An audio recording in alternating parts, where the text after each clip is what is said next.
Oh, sorry. It's playing that too. Yeah.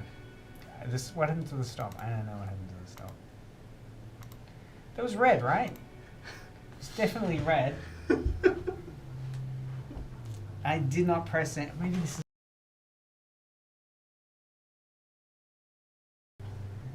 Well...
Alright, welcome to Media Mothership here on Edge Radio, broadcasting as always out of Nipaluna, Hobart, Tasmania.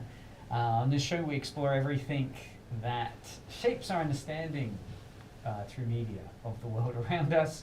I'm your host, Dr. Craig, joined again by Lord Taylor. Customary salutations. Yes. And you can join us by streaming on edgeradio.org.au or via YouTube and Twitch. You can just find us by searching Media Mothership. And you can message us via the chat on YouTube or Twitch, or SMS us on, should I say that number? Have we got the SMS up on the screen? Having a look. Okay, we'll get it up shortly. 048888 11707. So on today's show, we're going to be looking at radio dramas.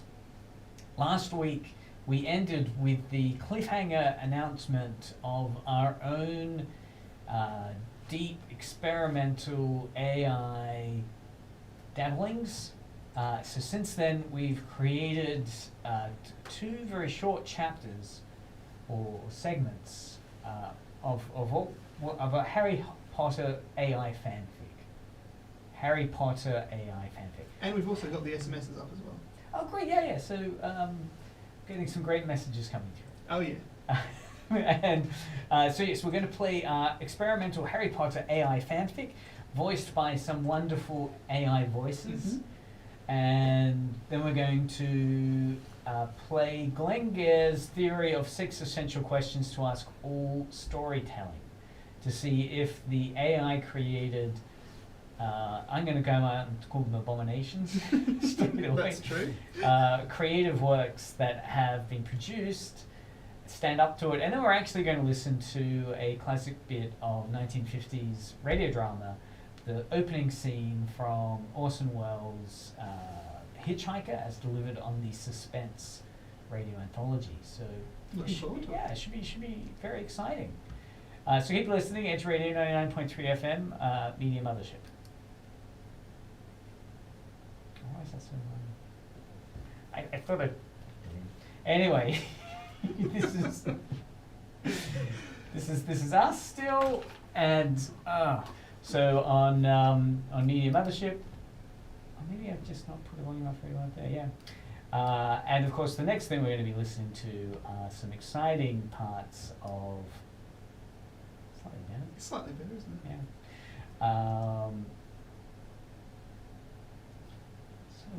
That's very, very quiet. Oh yeah, I think I know why. There we go. I had the volume down. So now I'm going to play the stinger. This is not AI produced. This is very human, fallible produced. So yeah. Coming up next, we're going to be listening to The Hitchhiker, Orson Welles. Keep listening, it's radio.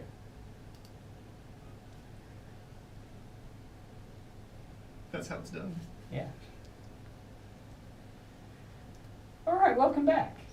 This is Media Mothership here on Edge Radio 99.3, and what I want to do is set this up is just play a little bit of the scriptwriter Glengare's talking about the 6 essential questions to ask all writing. Now Glengare's is this full-time professional writer of movies and TV for the last 25 years, and he came up with this theory of 6 questions to ask.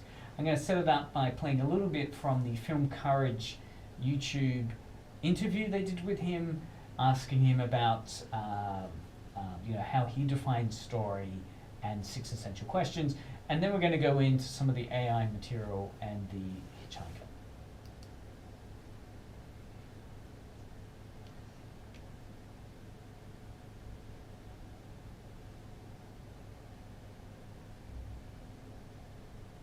So this is Glenn. Hmm? So this is Glenn. Yeah. Talking.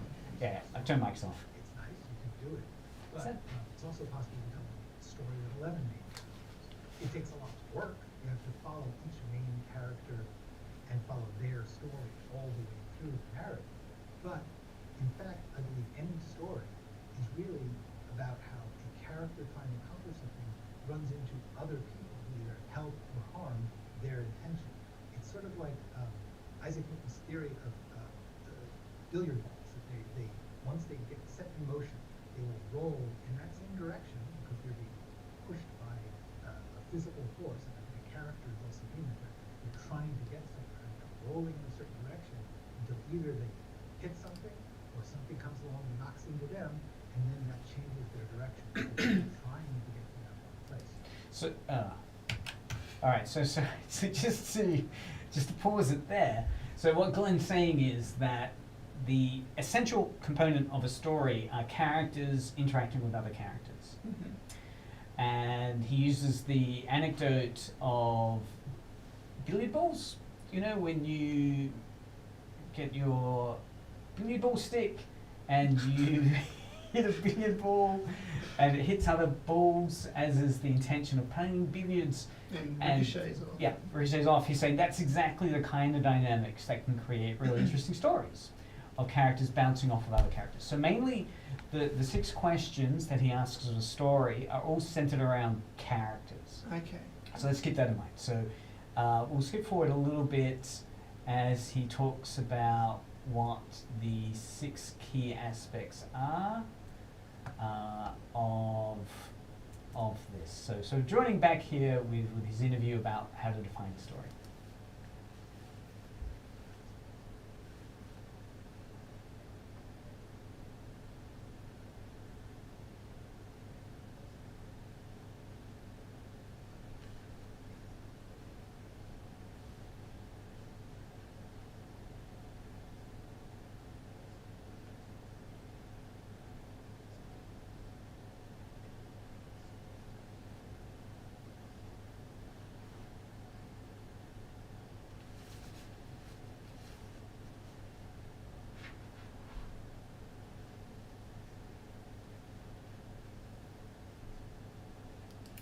Yeah, so again, all we're doing is trying to understand the building blocks of storytelling so we can have a look at what the AI did to story.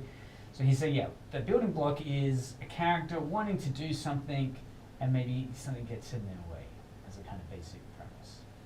So let's go back to here because we're building up to these exciting 6 questions that we'll ask in a second.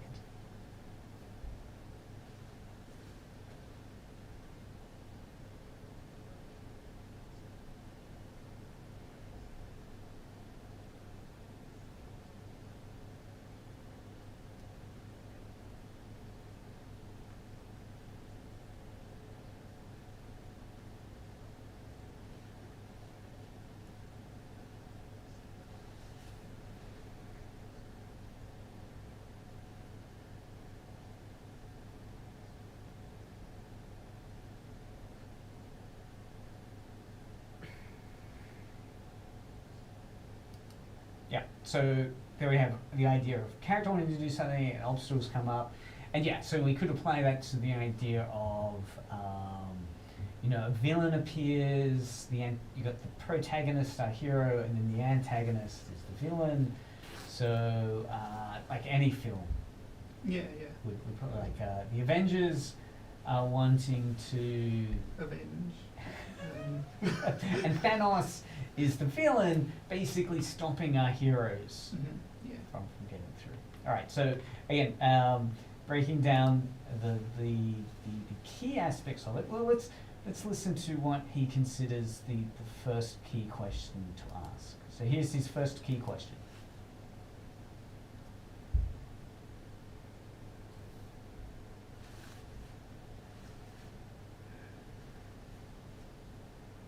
Sorry, that was all the questions. So that's his 6 questions, right? Who is it about? What do they want? Why can't they get it? What do they do about that? Why doesn't that work? And how does it end?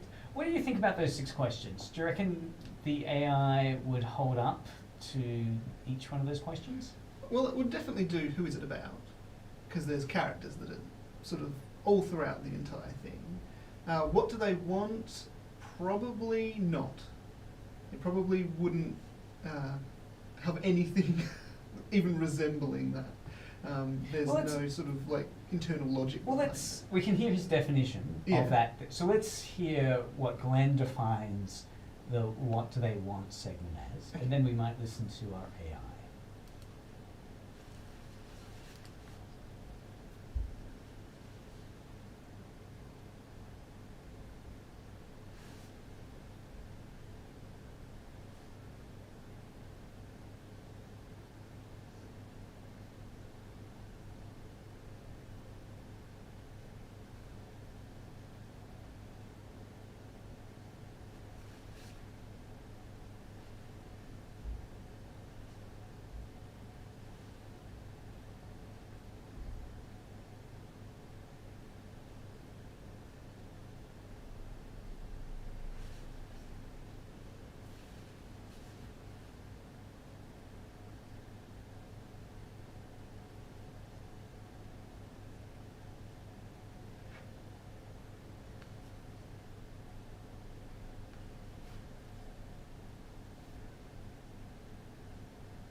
All right, well, look, I'm keen to start applying some of these ideas. Mhm. So what we've done over the last week, well, not just over the last week, this has been a long process that you've been putting together for a while. What's the background to the Harry Potter AI fan fiction piece that we'll listen to next? Well, it's just a AI created piece of text which has been generated from the entire Harry Potter series. So it's got all characters that appear throughout the whole books and things like that. The AI's taken that information, generated a whole chunk of information. I'd say what's coming up has been probably me picking through maybe 15,000 words or something like that to So you make put this. all the Harry Potter books into, and what was the program you used? The program that I used for this one was the TensorFlow. The TensorFlow, and you were using a Linux yeah. Ubuntu operating system piece of equipment. Yeah. And so, okay, so you plugged in, how many books? Like six books? It's up, like, you do the seven main core texts, and then you kind of got the software, it basically crunched through common patterns, character names, was able to identify the logic, in a way, of Harry Potter, and then you iterated.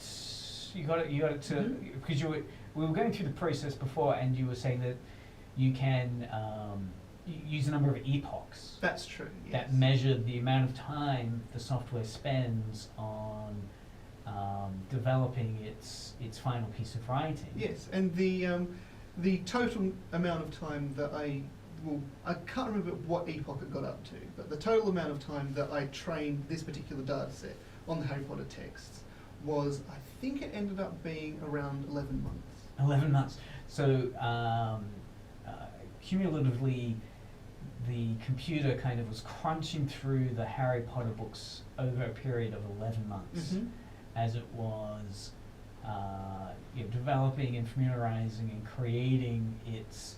And what was its AI Harry Potter piece? What was the instructions you don't really? It wasn't really instructions per No, se. It was just a length of. It was just text. How that much you said. text do you want to spit out? Yeah. And it was just a process of going through, trying to find something, trying to find a phrase that was good, and then keep searching, find another phrase that's good, smash it together, and there's your sentence. And what was the What was the text size that you instructed it to produce? I think because you can only output a certain number of characters and a certain number of words. I think because otherwise my computer would have blown up if I'd done any more than this. But I think I did probably around 2,000 words at a time. Yep.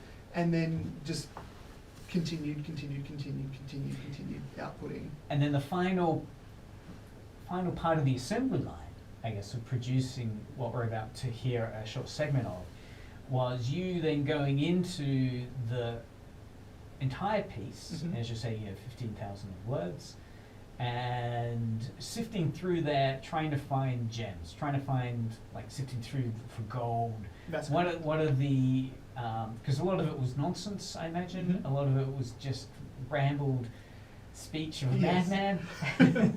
And so you were sifting through what are some really evocative, meaningful aspects, like sentences, quotes, terms, phrases, The thing is, interactions. all of the text was in the generated text. Yeah. So even though I might have taken one word from somewhere, it was all within the text. And in a way, you're probably maybe subconsciously asking Glenn's 6 questions as you're reading through it. Who is this about? Like, I'm just reading this thing. Can I tell who this is about? This page of stuff. Can I tell what they're wanting to do? Like, they say they want something, or is there a clear kind of weird thing they're suddenly wanting? That's interesting. Is there something they can't get as like weirdly, like suddenly, and what do they do about it? As hilarious as their act is, it's like, what do they do about it? Wow, they did something hilarious. I'll grab that for the masterpiece that I'm creating. And why doesn't that work? And how does it end? So there's not really, like, there's an end that you've given it here, but with the AI piece, it doesn't really end per se. It doesn't have a nice conclusion, and they all happily No. together. It never ends. And a big part of it as well is that, oh, I forgot what I was going to say. That's not a big part Because of it. the is AI it? is not really thinking in terms of these essential questions of story No. writing, right? The AI doesn't have those as its parameters. All it's doing is, okay, I've been fed the Harry Potter text, okay, it looks like this is the most common types of combination of words Mhm. and actions and verbs and nouns. I'm going to replicate that, and here are the nouns that I'm choosing here, and here's the verb, and here's the character I know appears a lot. It won't really possibly understand that the character they're suddenly putting in there is the villain or the hero, but they do, and then they give that villain certain actions, which again repeat what's in the Harry Potter text, but do it in a way which isn't artistic, Yeah. we could say, but is just crudely kind of, yes, that's a sentence Yeah. with words and nouns and verbs and adjectives. I remember what I was going to say. Here we go. There we go. A big part of it was fixing up grammar and different things like that. So a lot of the time it would say, and Harry Potter put down his glasses, said Harry, said Hagrid. Okay. So you can say, okay, yeah, and you can read that and you think, okay, I know what I can do to make sense of this. That this is what Harry's saying, not Hagrid. Yeah. So you drop the Hagrid thing and probably the second mention of Harry saying it. Henry. It's Henry. You're introducing the character. Right. So a lot of it is just grammatical inconsistencies, Yes. which again are probably produced because the computer has just looked at it as common arrangements of nouns and verbs and adjectives, has the basic parameters of what an English sentence is, and has replicated that, but it doesn't make sense because, yes, it's attributed one quote to people, and so, yeah, Yeah. you clean that up. Wow. All right, so what we're about to listen to is, it's about 250 words. 200 words, and we've got two segments. We'll do the first one first. We'll do chapter 1. This is, what was it titled? The Smashing... It was chapter 1, something pumpkin. Smashing... No, that's It's it's a not a band. band, is it? Yeah. Anyway, okay, so this is chapter 1. And what we'll do is we'll listen to this, everyone will go into shock, trying to decipher it, and then we'll unpack it all. It was Alright. Screeching Pumpkins. Screeching Pumpkins, so no copyright infringement there. Yeah. It's an established American alternative band. Alright, so here we go.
So, Ireland. Ireland. Ireland. Island, shouted Mrs. Norris. All right, so yeah, there we have it. So, wow. Wow. Wow. So it seems like a lot of the characters aren't doing things which you would have, like, canon actions. You don't know. I guess it's Dumbledore is the most interesting to me in terms of, well, let's break it down in terms of the, I mean, we spent some time building it up, so let's break it down in terms of the 6 essential questions that Glenn Gares asked. So his first question is, who is this about? Who is this about Taylor? Lord Taylor? Who is this? Who is the main character? Who's this about? Who knows? It's about Harry, it's about Hagrid, it's about Snape who suddenly appears, Hedwig suddenly appears, Ron's a furious git, and Mrs. Norris suddenly appears in the final line. So we do have, like, we've jammed a lot of characters into this. It seems at the start of it, Harry's the main character, Yes. right? And when we get to the second question, what does Harry want, or what do any of these characters want? Is there anything that stands out to you as a kind of what they want? Well, Dumbledore. Yeah, which makes you think Dumbledore. What does Dumbledore want to do? He wants to go out, find Voldemort, and kill as many other people as he can. Yes, I wonder why. Well, okay, so why? So that's what they wanted to do. Why can't they get it? Is there? We haven't really gone too far into it, but we could imagine a story expanding from this, like Dumbledore for some reason, like, so, "You're still in my bedroom, Dumbledore," said Harry. And then it goes on to say, "Dumbledore crashed through the window and flew into the night with the intention of finding Voldemort and killing as many people as he could." You know, the funny thing is, because I've made quite a few of these now, every time Dumbledore is so violent. Wow. Really? So the AI will often, more than half, like 80% or so, a large percentage of the time, Something like that, yeah. attributes violence, To villainous Dumbledore. actions to what is considered to be the, the kind of, what do you think? It's like how Hagrid said, Hagrid? I forgot who Hagrid was. Who was Hagrid? The gamekeeper. Oh, the gamekeeper. You're a wizard, Harry. Oh, No, yeah, Hagrid, the big giant, the half giant. Yeah. He's quite aggressive in the movies, I'd say. He is, yeah, and he's a character you could imagine having a darker side. Somewhat. Well, you can. Yeah. Whereas Dumbledore, the principal, yes, he does behave a little weirdly at times, like that. Says calmly. Yeah, he says calmly in this. So yeah, he does attribute calm actions to him. But yes, Dumbledore wanting to go, and I guess this is the thing that makes the AI text really leap out as interesting, that it's doing something that no normal writer would do in their fan fiction. That is suddenly have Dumbledore as a murderous wizard. Yeah. Which is liberating. It's like, wow, finally we get the truth about who Dumbledore really is. All this time I'd suspected he's actually behaving quite villainously. Because there is that scene where, Harry's got to... Why did you put your name in the goblet of fire? That's right, the Hagrid, Goblet of Fire, right? Dumbledore said calmly. Yeah, kind of villainous in That's a way, true. right? You could read that kind of villainously that Harry's name was put in there and the way Dumbledore reacts to it. Yet it's kind of a setup. It's kind of gaslighting in a way.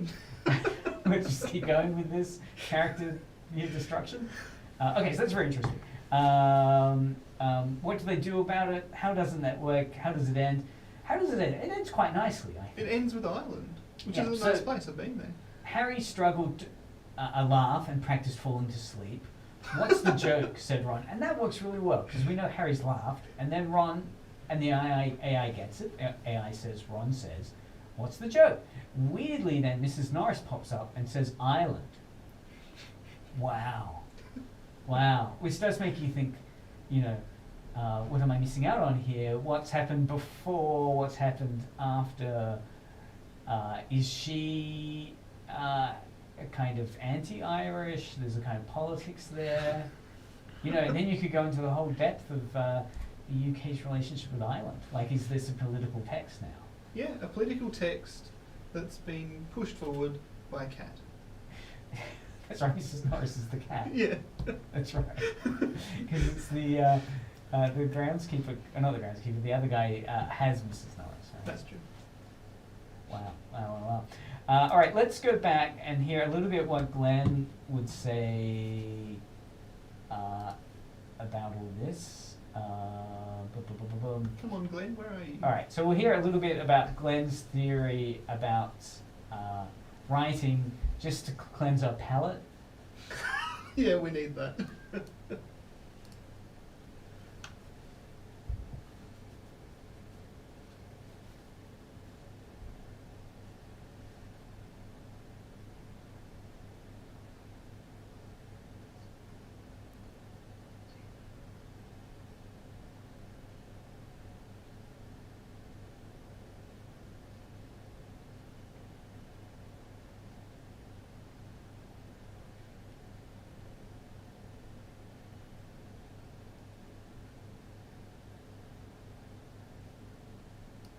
I think the next example might set this up a little better.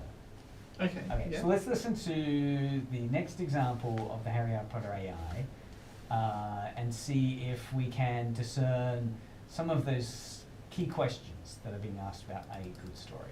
So, hold on. Chapter 2. So, where did the chapter titles come from?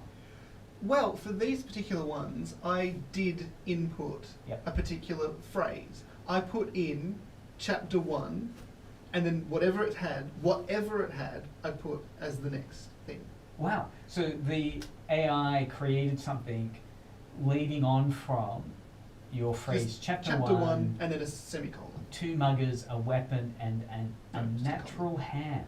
Yes. And those words were already there? How did you choose those words? That was the next sentence. All right, 2 muggers, a weapon, and an unnatural hand. And you shifted that into chapter 2. Yes. And do you think that changed what the AI did next? In terms of who's about? No, What they I want? don't think. I don't think so. All right, but here we have a beautiful AI voice reading the AI script, AI Harry Potter. AI.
That's great. I mean, this one holds up, I think, quite well around 6 questions of storytelling. Yeah. Right? We have a clear character Mm-hmm. and an end. That's true, yeah. of it. So, okay, well, let's. So who is this about? Harry. Yep, I think this one is clearly Harry. Harry, it starts with Harry in the morning. Weirdly, it says Harry insected, like an insect. Ed. Into the Great Hall, right? So we have Harry appears, Mhm. right? Scene 1, Harry appears. And then we have a little bit of interaction with Ron. And then we have some interesting character development for Harry as he becomes a bullfrog, but very pretty. And then Ron is kind of talking about that experience with Harry Yeah. and being afraid. And then we see in the last sentence, Harry appears. So it ends in this very chilling cliffhanger point. Did you? I mean, the AI probably didn't have that as complete as you've revised it up. How close was that in the AI's first draft? Well, in terms of the things like, you know, I actually looked up. So he was a bullfrog, but he was very pretty. I did look up what the original one came from, and it was, but he was very pretty. Was something that was in the book, but it wasn't a bullfrog. I think, if I remember correctly. The original J.K. Rowling book? Yeah, that's. Oh, true. right. So is there a bullfrog in the J.K. Rowling book? There Or would be, is this but the not AI? in this context. All right. Yeah. So the book the AI made Yeah. has mention of bullfrog that picked up from J.K. Rowling That's true. somehow, and has put it in as, yeah. I mean, I think it's quite a chilling scene actually when it says Harry said nothing. Harry was no longer a wizard. He was a bullfrog, but he was very pretty. Very much so. Really chilling. Very surprisingly, there were Dementors everywhere, clanking and diving with pockets full of cat food.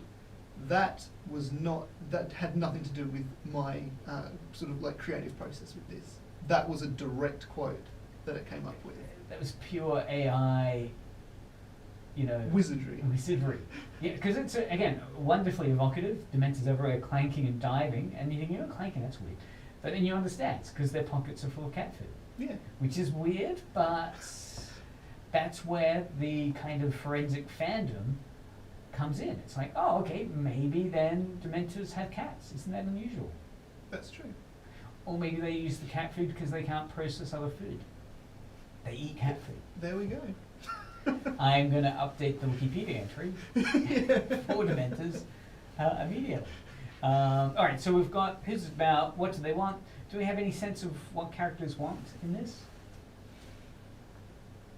Well, Harry wants to scare them, I suppose. We could because- attribute some, I mean, he's more like a kind of Friday the 13th Freddy Krueger character. Yeah.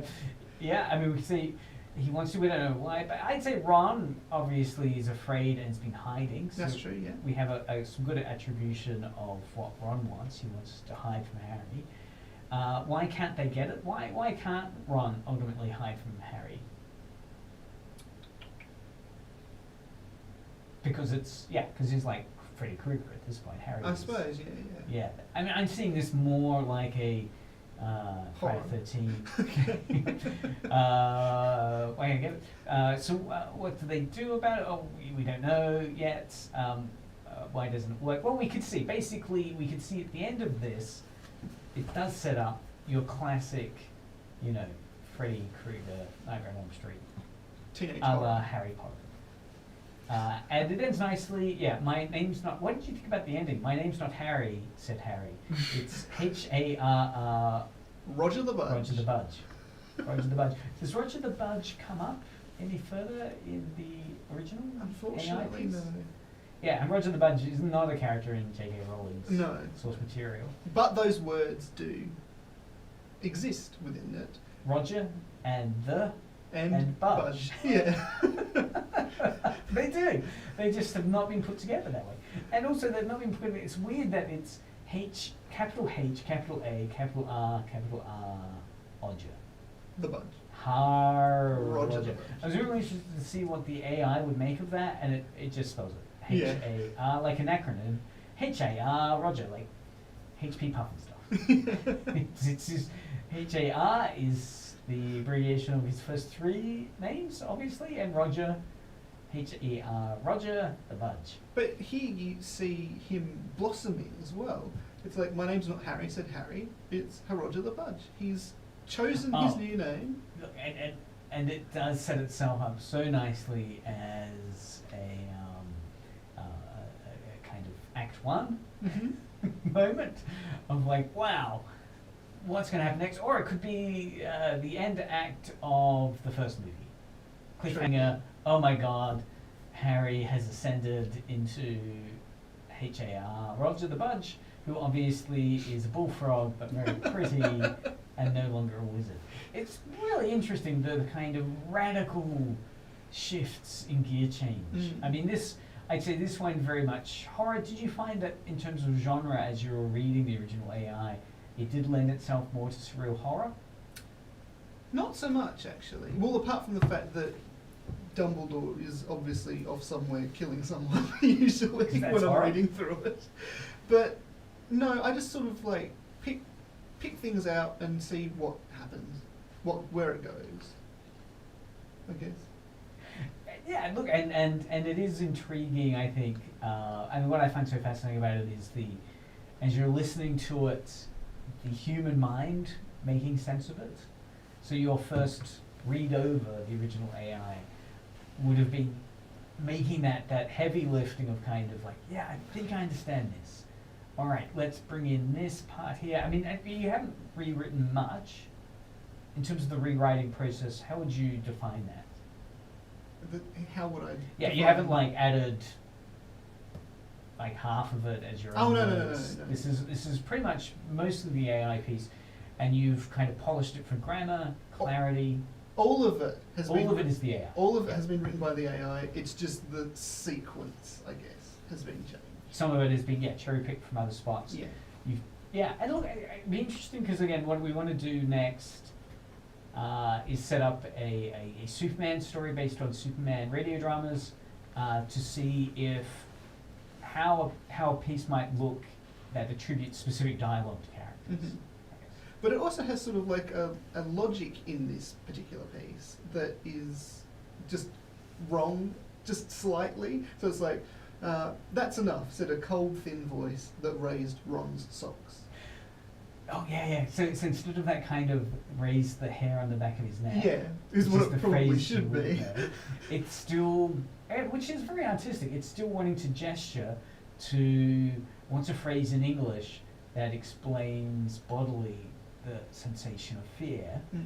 Instead of hair on the back of the neck kind of stands up, it's the so what is it again? It's the socks. Oh Oh, yeah, yeah. thin voice that raised Ron's socks. So we imagine the thin voice isn't supernaturally raising the socks. It's metaphor Yeah. of Ron's socks in this world means hair on the back of your neck stand up. It's fear. Correct. And But what about several wild beards in pajamas flexed their smooth palms at him? Have you ever seen that before? it's almost like a Tennyson poem Yeah. or a Wilfred Owen World War One poem of that kind of onomatopoeia. Yeah. Right? We've got a lot of flexed, the smooth palms. You've got that kind of interesting rhythm. It's kind of poetic. in that Yeah. way. It's dream logic. Obviously, pajamas flexing smooth palms. You know, the image in your head struggles to calibrate. But yeah, it is evocative. Beards in pajamas flex their smooth palms. It's a bit like the Disney Fantasia movie. Yeah. Like I said. Well, if what I think I'd like to do is play this every week, the same sequence, and just really let it sink in. Because I do feel on repeated listenings, this will make more sense.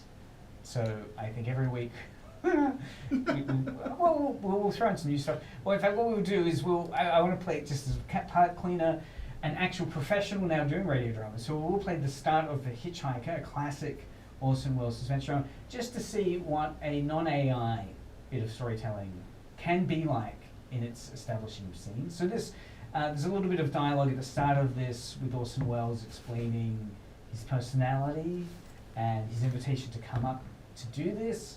And we'll keep this going for the next few weeks as well with Hitchhiker. But let's listen to how an actual radio drama works now Sounds good. with The Hitchhiker.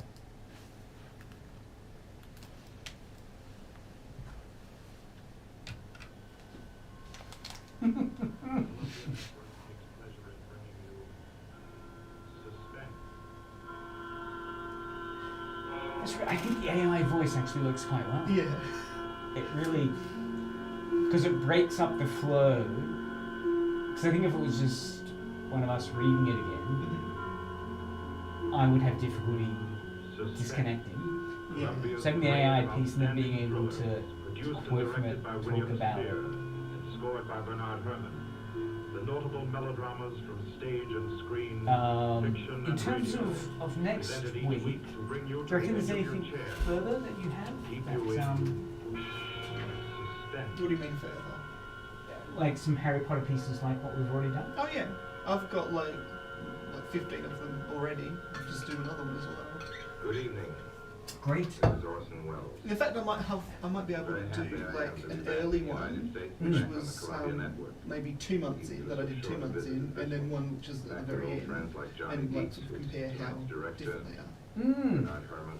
Let's do that, and we'll give them different First, AI we voices. get Like maybe the a first radio one, place for because on that first program time you can actually use We came quite. right out there Well, you and can feel even that just it's a use classic the of the media. standard Nobody argued this point. Microsoft People asked us to do it again, so voice, it's gratifying which is to that get the very chance old now. Windows 95 Yeah. Find a favorite AI of ours voice in this for an early iteration, distinguished and then use anthology one of spook the shows. Clear newer. one. Only I've never Yeah, met yeah, anybody yeah. who didn't like a good ghost story. And I know a lot of people. Yeah, who I mean, if think you bring there along are a Guest lot Friday, of we can do people it who don't together like then, a good or- ghost story. For the benefit of these, at least, I go on record at the outset of this evening's entertainment with a sober assurance that although blood may be curdled on this program, none will be spilt.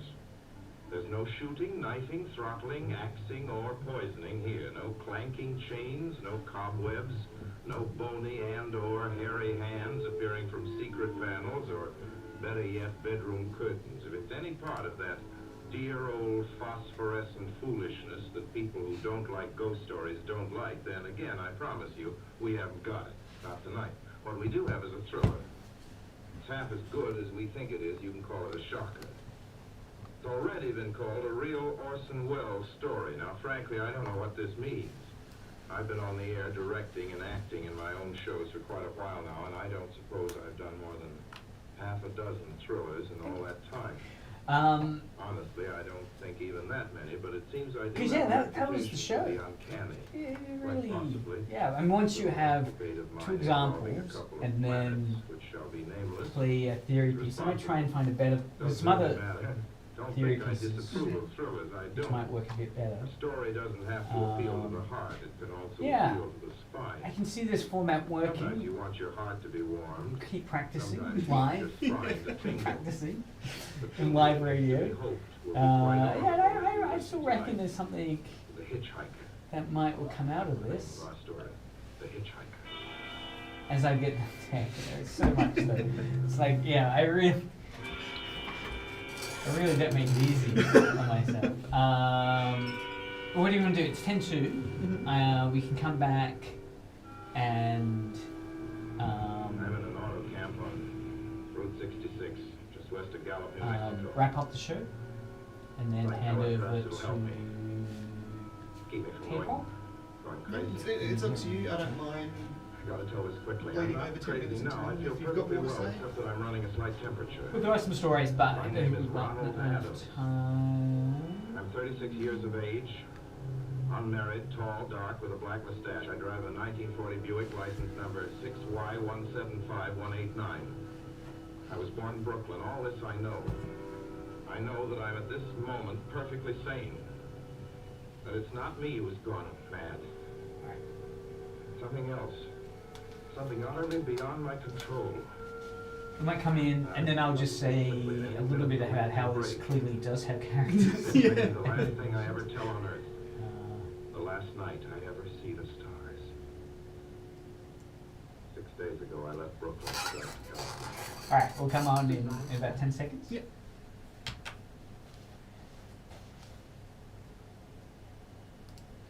Alright, wow, gosh, it was getting a bit racy there with a kiss, so I thought I'd stop it immediately. Well, apologies for those out there who are of a weak disposition.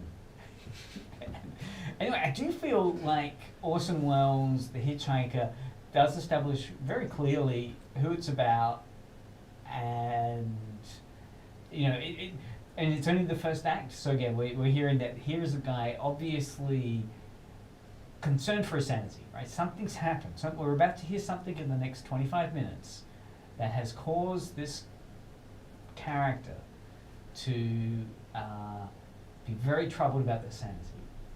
So we'll see what unfolds. And again, maybe we should be similarly charitable to the AI cases we've been reading, because those have been quite short as well. But something that I found interesting during that is that it was quite jarring to go from the AI pieces listening to that to an actual properly structured story, which I think is also true the opposite way around, of course, as well.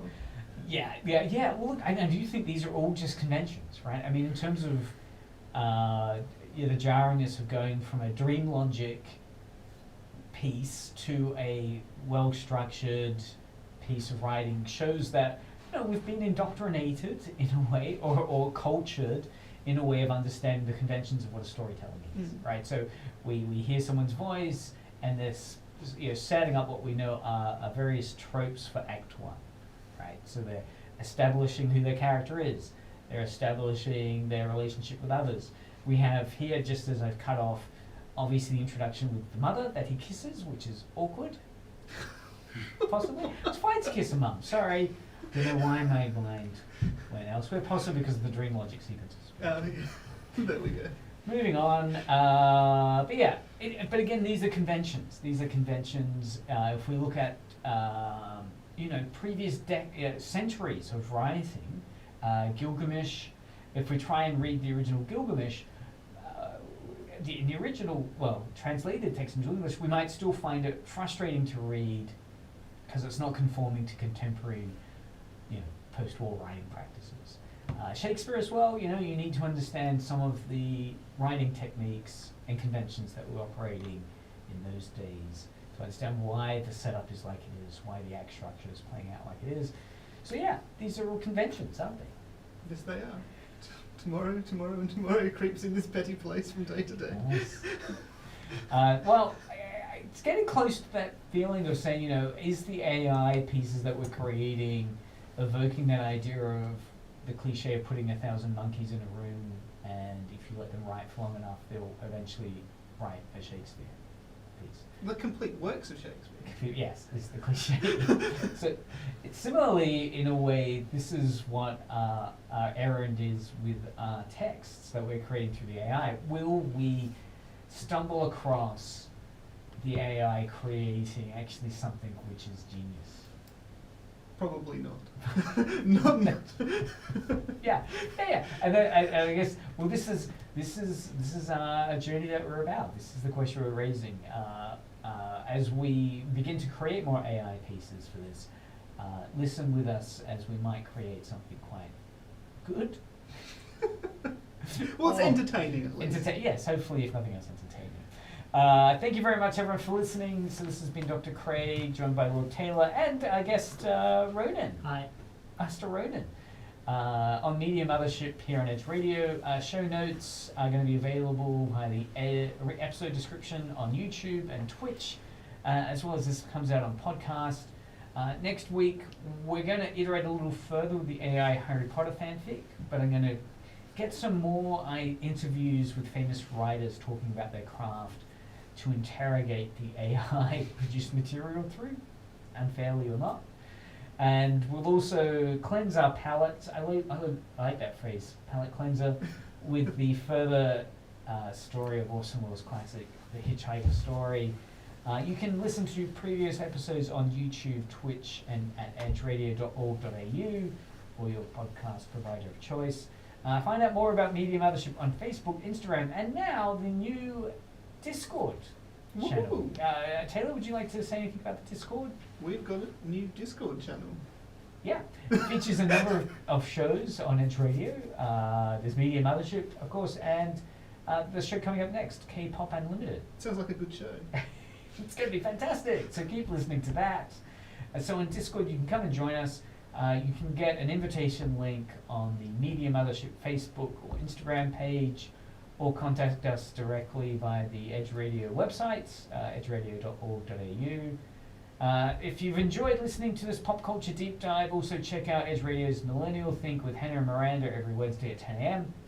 and Pop Topic Taz on Wednesday at 11 a.m., which talks about everything from cosplay, video games, art, music, and much more. So keep listening now to Edge Radio, because coming up next, sorry, I'm going to go to the other side of the desk. Coming up next is K-Pop Unlimited with Taylor and the rest of us. Yeah. Oh, this is a good song. It's very sweet. Yeah, it was. Wow. Rarely do I get good songs that match